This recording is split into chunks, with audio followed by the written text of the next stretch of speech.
saudara, saya bersyukur kita berjumpa lagi dalam Renungan Harian GP Kris Pangkal Pinang. Sebelum kita mendengarkan renungan firman Tuhan, mari kita berdoa. Kami sungguh mengucap syukur Tuhan atas kasih dan kebaikan-Mu yang kami rasakan sepanjang kehidupan kami. Pada hari ini kami telah siap untuk mendengarkan kebenaran firman-Mu. Kami mohon Engkau tuntunlah dan bimbinglah setiap kami, biarlah setiap benih firman itu dapat bertumbuh dan berbuah dalam kehidupan kami. Inilah doa dan permohonan kami demi Kristus, Tuhan kami hidup, kami berdoa. Amin. Saudara, mari kita mendengarkan Alkitab suara berikut ini. Pada pagi-pagi hari dalam perjalanannya kembali ke kota, Yesus merasa lapar. Dekat jalan ia melihat pohon ara, lalu pergi ke situ. Tetapi ia tidak mendapat apa-apa pada pohon itu selain daun-daun saja. Katanya kepada pohon itu, "Engkau tidak akan berbuah lagi selama-lamanya." dan seketika itu juga keringlah pohon ara itu.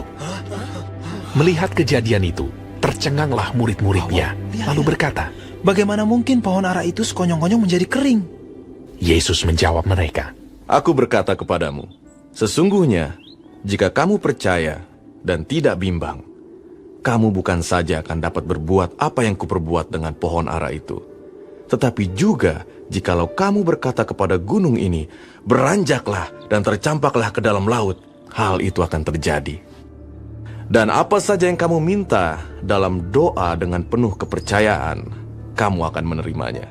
Saudara, pernahkah kita bertemu dengan seseorang yang kelihatannya baik dan ramah, tapi nyatanya tidak benar-benar tulus?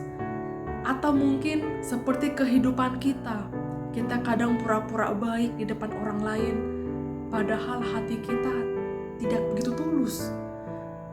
Dan kisah pohon ara ini berbicara tentang sesuatu yang sangat dekat dengan kehidupan kita. Apakah hidup kita hanya terlihat baik dari luar, atau benar-benar hidup berbuah bagi Tuhan dan sesama? Yesus melihat pohon ara dari kejauhan tampak subur dengan begitu banyaknya daun. Biasanya saudara, pohon ara ini kalau berdaun lebat itu juga artinya memiliki buah. Tapi ketika Yesus mendekat, ternyata pohon ini hanya memiliki daun tanpa buah. Inilah menggambarkan kehidupan seseorang yang tampak rohani di luar, tapi nyatanya tidak menghasilkan buah iman dalam kehidupannya. Saudara, Tuhan tidak hanya melihat penampilan luar kita, seberapa sering kita ke gereja kah, seberapa kita banyak tahu tentang Alkitab, kita sibuk dalam pelayanan, tapi Tuhan itu mencari buah dalam hidup kita. Apakah kita benar-benar hidup dalam kasih, kesabaran, dan kebaikan? Dan apakah kita hidup benar-benar untuk mengasihi dan mengampuni orang lain? Apakah kita bertumbuh dalam iman dan membawa orang lain lebih dekat kepada Tuhan? Sama seperti pohon ara yang tidak berbuah, akhirnya dikutuk oleh Tuhan Yesus.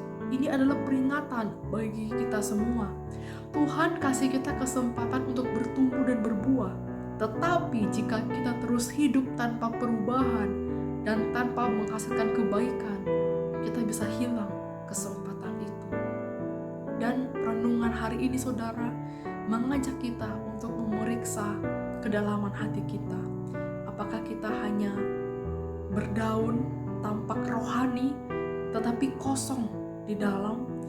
Atau kita betul-betul hidup berbuah, menghasilkan kasih, sukacita, damai dalam kehidupan kita? Dan Tuhan ingin menjadi pohon yang berbuah. Tuhan ingin kita jadi berbuah, bukan hanya tampak hijau, berdaun saja, tetapi berbuah, memberi manfaat bagi siapapun. Mari kita mengintrospeksi diri. Apakah hidup kita hanya tanpa baik dari luar, atau sungguh-sungguh hidup dalam iman dan kasih kepada Tuhan? Kira-kira apa yang bisa saya lakukan agar hidupku lebih berbuah bagi Tuhan dan sesama? Tuhan rindu melihat saudara dan saya bertumbuh, berkembang, memberi pengaruh, manfaat yang baik bagi orang lain. Jangan hanya menjadi pohon yang berdaun lebat tapi tidak berbuah. Tapi marilah kita bertumbuh dalam kasih dan menghasilkan buah yang nyata dalam kehidupan kita. Amin. Mari kita berdoa. Tuhan Yesus yang baik, biarlah perenungan hari ini dapat menolong kita menjadi pribadi yang berbuah, menghasilkan pengaruh yang baik, buah-buah yang manis bagi dalam kehidupan kami, dalam keluarga, dalam pelayanan, dalam studi kami, dimanapun kami berada. Tuntunlah dan bimbinglah setiap kami di tengah kesulitan kami, tapi kami mau belajar untuk menjadi pribadi yang senantiasa berbuah dalam iman dan kerohaniannya. Inilah doa kami, dalam nama Tuhan Yesus kami berdoa.